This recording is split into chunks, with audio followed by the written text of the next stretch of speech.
বিসমিল্লাহির রহমানির রহিম। আমরা জিনের অস্তিত্বে বিশ্বাস করি কারণ আল্লাহ তাআলা তাদের অস্তিত্বের বিষয়টি কুরআনে সুস্পষ্টভাবে উল্লেখ করেছেন। মুহাম্মদ সাল্লাল্লাহু আলাইহি ওয়াসাল্লামকে মানব ও জিন জাতির রাসূল হিসেবে পাঠানো হয়েছে। আল্লাহ তাআলা তার রাসূল সাল্লাল্লাহু আলাইহি ওয়াসাল্লামকে বলেন, আপনি বলুন, আমার কাছে ওহী এসেছে। নিশ্চয়ই জিনদের একটি দল মনোযোগ সহকারে কোরআন শ্রবণ করেছে, অতঃপর তারা বলেছে, আমরা এক বিস্ময়কর কুরআন শুনেছি। অন্য আয়াতে আল্লাহ তাআলা বলেন, মানব জাতির কিছু লোক জিন জাতির কিছু লোকের কাছে আশ্রয় চাইত, এর ফলে তারা জিনদের আত্মগরিমা আরো বাড়িয়ে দিত।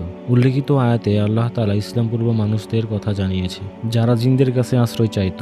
জাহিলি যুগে সফরে কোথাও বিশ্রামের জন্য বিরতি নেওয়ার সময় মানুষ বলতো, আমি এই এলাকার জিনের বাচ্চার কাছে দুষ্ট জিন থেকে আশ্রয় চাইছি। কুরআন ও হাদিসের বহু জায়গায় জিনদের অস্তিত্বের বিষয়টি সুস্পষ্টভাবে বর্ণিত হয়েছে। অতীত ও বর্তমানের অসংখ্য মানুষ নানাভাবে জিনের অস্তিত্ব টের পেয়েছিল, কিন্তু তারা বুঝতে পারেনি সেগুলো জিন ছিল। কেউ তাদের ভেবেছে আত্মা, কেউ অদৃশ্য মানব, কেউ ভিন গ্রহের প্রাণী, কেউ আবার এরকম কোনো কিছু। জিনদের অস্তিত্বের চাক্ষুষ একটি প্রমাণ হচ্ছে রাসূলুল্লাহ সাল্লাল্লাহু আলাইহি ওয়াসাল্লাম নিজ চোখে তাদের দেখেছেন, তাদের সাথে কথা বলেছেন, শিক্ষা দিয়েছেন এবং তাদেরকে কোরআন তেলাওয়াত করেও শুনিয়েছেন।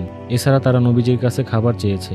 মুমিন জিনেরা তাদের খাবার সম্পর্কে জানতে চাইলে নবীজি সাল্লাল্লাহু আলাইহি ওয়াসাল্লাম বলেন, যেসব পশু আল্লাহর নামে জবাই করা হবে সেগুলোর হাড় তোমাদের খাবার। তোমাদের হাতে পড়া মাত্রই তা মাংস দিয়ে আবৃত হয়ে যাবে, আর গোবর তোমাদের পশুদের খাবার।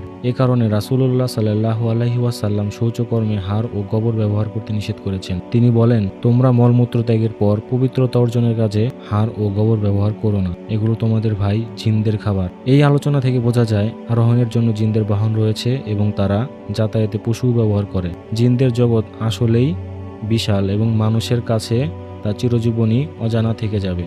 সেই অজানাকে অজুহাত হিসেবে দাঁড় করিয়ে তাদের অস্বীকার করার কোনো সুযোগ নেই, কারণ কোনো বিষয়ে কারো অজ্ঞতা সেই বিষয়ের অনস্তিত্বের প্রমাণ হতে পারে না। বর্তমান যুগের সহজতম উদাহরণ মহাশূন্য।